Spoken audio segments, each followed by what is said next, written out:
Hi, I'm Deborah, and I'm here today to tell you about my story. I was born in London in 1993. I lived in both the UK and Nigeria until I was 10. I had a relatively normal upbringing up until my parents split up. In 2003, at the age of 10, I moved to Ireland after the breakup of my parents' marriage. I had a relatively normal upbringing up until then. My mum left my dad, and she had to try and figure out how she would stand on her own 2 feet with 4 children between the ages of 0 and 10. My mum was suffering with depression, and our already rocky relationship became more strained. I was in and out of state care between the ages of 11 and 13, and I became homeless for the first time when I was around 13. One year, I think I moved 5 times. It was a very scary experience sleeping in homeless hostels as a child. Normally, you have to leave the hostels early in the morning, then return to try and get a bed before they all fill up in the evening. A lady from a charity supporting homeless people saw that a 13-year-old girl wandering the streets of Dublin all day by herself was obviously an unsafe situation, and allowed me to stay in the charity's offices during the day before I went back to my hostel in the evening. When I got placed somewhere more suitable, a girls-only homeless hostel, the charity stayed linked in with me, particularly in relation to me staying in education.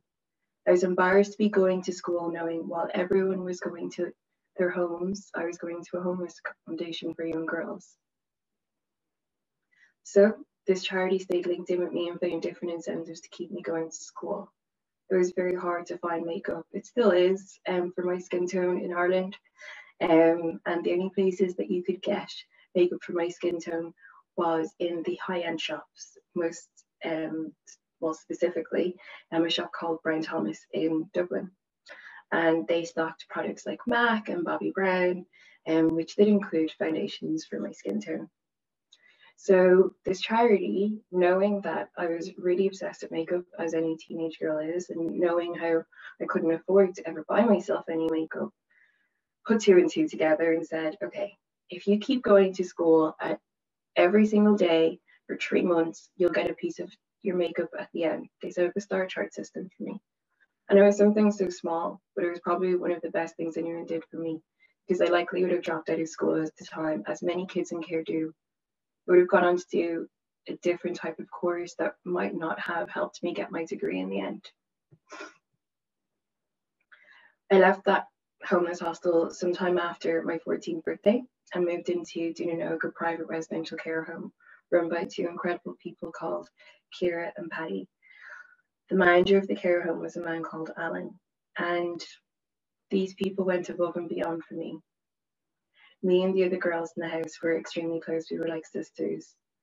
The other 2 girls were about 16, so kind of like older sisters to me. They always had my back. I remember us all sitting around the dinner table one day talking about who we thought would first get pregnant and the order it would go in. And obviously I was last on the list because I was the youngest. I was 14. In March 2008, we found out I would actually be the first. I was terrified, mainly because I was going to have to move out of my care home. These were just the rules of being in care. I wasn't allowed to live in a mainstream care home. I needed to move into a specially designed care home for mothers and babies, and I'd heard really scary stories about them. So I began mentally preparing myself for the move, but little did I know, Alan had gone behind my back and talked to Ciara and Paddy and asked them if they could convert Dúnanog into a mother and baby home so I could stay. Both of the girls were moving out at this stage, so they weren't going to be affected. They agreed, and that decision is definitely one of the reasons I'm able to do this video for you today. This is the positive side of my lived experience as a Black woman growing in Ireland, and there are so many on a daily basis that positive experiences. But the truth is, there is another side to that lived experience. For me, growing up with a visible difference in Ireland meant I was bullied for my naturally big lips. It meant I was called the N-word or a black something, when sometimes people I was friends with got mad at me, or confusingly when they were also trying to bond with me. I felt uncomfortable when people touched my hair without permission and asked me what seemed like a million questions about how I wash it, brush it, dry it. If I said something about how uncomfortable I was labelled as too sensitive. If I said nothing, well, nothing changed. and people felt it was okay to keep behaving this way. Given how disruptive my home life was growing up, I didn't want to make things any worse for myself. I knew that people, for some reason, sometimes saw me as one of us. People sometimes, because of my accent, nearly forgot I was not from Ireland originally. They treated me differently. Whenever I would hear people talking about foreigners in a derogatory way about stealing people's jobs, people would say things like, "But not you, Debbie, you're one of us." I didn't know what that meant. I still don't know what that means, and I don't think the people saying it knows what it means. Because if we really think about it, are they saying that because of my accent, they don't see me in the same way as they see other Black people? Is that okay? There's an uncomfortableness there that I understand.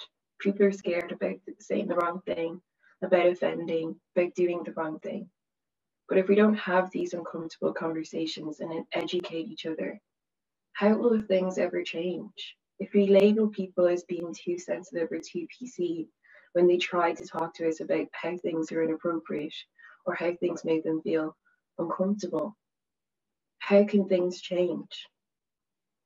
I didn't really realize how much this stuff actually affected me and affected how I perceived myself. I stopped getting braids in my hair. I constantly straightened my hair or wore straight or wavy hair extensions. Given I grew up in a Nigerian household originally, I used to frequently code switch as a child. That means I would easily switch between an English or a Nigerian or an Irish accent, sometimes in the same sentence. I don't know how or when it happened, but at some stage after I stopped living with my family and moved into care, I stopped speaking with a Nigerian accent. I also had no Black friends. This wasn't because there weren't Black people in my school or area that I could be friends with. My siblings had loads of Black friends. Years later, I had to confront myself with the horrific truth. I made a conscious effort to do those things so I would be accepted and be seen as one of us. I wanted to be liked so badly by everyone else that I didn't care if I liked myself. I didn't even know who I was without all the people-pleasing parts of my personality. In 2017, at the age of 24, I decided to become celibate for a year. I was feeling really lost. I felt I didn't know who I was anymore. So I went on this journey to learn how to love and appreciate myself. I meditated. I started tapping, which I'm a big fan of. It's my yoga. I confined my circle of friends to people who lifted me up and not brought me down, and actually people who lifted each other up and not brought each other down. I also started to educate myself more on intersectional feminism and the lived experiences of Black women, particularly Black women in Ireland, the UK, or the US, who grew up in spaces where they were in the minority. To my surprise, I found so many similarities in our lived experiences. I used to hate feeling like I didn't fit in. My key takeaway from this journey, which I am still on, has been that the many different experiences I have had mean I simply do not and cannot fit into one box. I discovered that there is beauty in that because I can help bring people together or help to facilitate discussions with different types of people. That's my gift. That's what makes me remarkable. I hope other young girls who are feeling how I did watch this and understand that they do not need to change one part of who they are to exist, to thrive, and to survive. My advice to you is be yourself. Everyone else is already taken. Being you is what makes you remarkable. I'm going to close out my TED Talk with some advice for organizations on how to create an inclusive working environment. In a McKinsey report released earlier this year titled Diversity Wins, How Inclusion Matters, the report recommends 5 key action steps to make inclusion work in your organization. 1. Ensure representation of diverse talent. This entails making hiring, appointments, and succession planning fair. with appropriate targets, diverse slates, and talent process changes, all grounded in advanced pipeline analytics with interactive dashboards to visualize key metrics. Talk to your HR software provider. These are things they can help you with. These are things I can help you with. I've linked in with a number of different HR organizations to develop diversity dashboards. So I'm more than happy to give you a hand with this if you want to give me a shout. But again, just talk to whoever your HR software provider is. They should be able to help you with this. For example, many companies are setting targets for diverse representation in specific roles, such as for women in STEM related positions, using strategic workforce planning approaches to project future talent trends and build diversity targets into long-term workforce planning, and using sophisticated digital heat maps of local talent pools to target diverse potential recruits. Number 2, strengthen leadership accountability and capability for inclusion and diversity. Diversity winners are going beyond standard unconscious bias training to make inclusive leadership a core competency that is specified in job descriptions, assessed in performance reviews, and supported by capacity building and role modeled by leaders and managers. Not only should companies also hold their leaders and managers to account for delivering against diverse representation targets. This should be extended to inclusive leadership behavior. This includes advocating inclusion and diversity amongst their teams, promoting flexible ways of working, tackling bias and unconscious inclusion of diverse team members, with particular attention to onlys, people in teams where no one else is of the same diversity status. Number 3, enable equality of opportunity through fairness and transparency. Diversity winners recognize equality and a sense of fairness of opportunity as key areas of attention in promoting inclusion, and hence retaining and advancing diverse talent. They attend to this both in terms of leadership mindsets, behavior, and capabilities, and through debiasing talent processes, primarily in relation to advancement and equal pay. In fact, a growing number of companies are training performance evaluators to minimize bias in their decision-making, supporting review committees with observers to flag decisions influenced by unconscious bias, and deploying software tools to debias recruiting and, increasingly, advancement processes. Number 4, promote openness and tackle discrimination. Across organizations, diversity winners actively build the ability of both managers and junior staff to identify, surface, and address microaggressions. They achieve this in part by strengthening awareness of the multiple forms microaggressions take, through training that sensitizes employees to become conscious of their communication styles. This is often supported by organization-wide day-to-day nudges. One large organization has deployed an inclusion program specifically for its predominantly white male leaders. The program aims to help these managers understand the impacts of their behaviors on perceptions of openness amongst diverse employees, and how they can contribute to fostering a positive company culture by shifting attitudes and behaviors.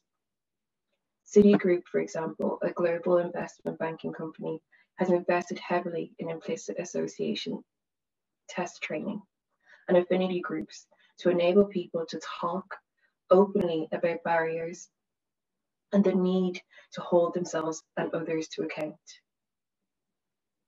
They are not shying away from difficult and uncomfortable conversations, and when they do fall short, they strive not to sweep these failings under the carpet. At Lockheed Martin, a global security and aerospace company, leaders from top and middle management at Lockheed Martin, a global security and aerospace company, leaders from top and middle management explore the uncomfortable issues of bias and exclusion in the workplace to build empathy and understanding, and foster a working environment that is equitable, productive, and inclusive. Critically, this process starts to chip away at the myth of meritocracy by giving leaders insight into how they might have benefited from their class or race rather than their innate ability to get to where they are. Number 5, fostering belonging through unequivocal support for multivariate or intersectional diversity. Diversity winners are increasingly extending their scope of action beyond traditional diversity and inclusion goals, including fostering a sense of belonging amongst all their employees, and particularly among diverse employees. While this feeling of belonging is largely an outcome, it results from specific actions on the part of management, including clear communication and behaviour from managers signaling their support to diversity in varied forms through their support for diverse individuals as well as employee resource groups. Belonging also results from encouraging and building capabilities amongst diverse talent to contribute their unique strengths, engage authentically, and bring their whole selves to work, often through tailored leadership development programs. For example, a major fashion retailer provides immersive leadership development training supplemented by one-to-one coaching designed to help leaders learn early in their career how to be more self-aware and supportive.